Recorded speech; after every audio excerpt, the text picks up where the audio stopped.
श्रीभगवानुवाच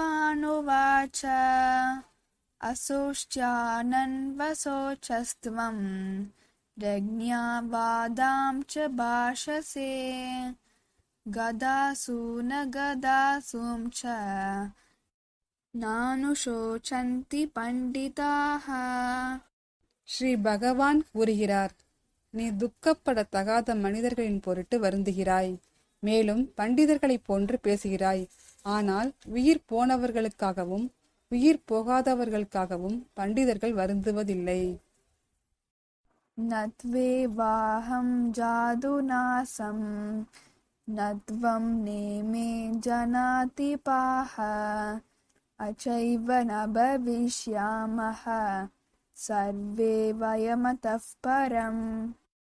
நானோ நீயோ இம்மன்னர்களோ இல்லாமல் இருந்த ஒரு காலம் என்றும் இருக்கவில்லை.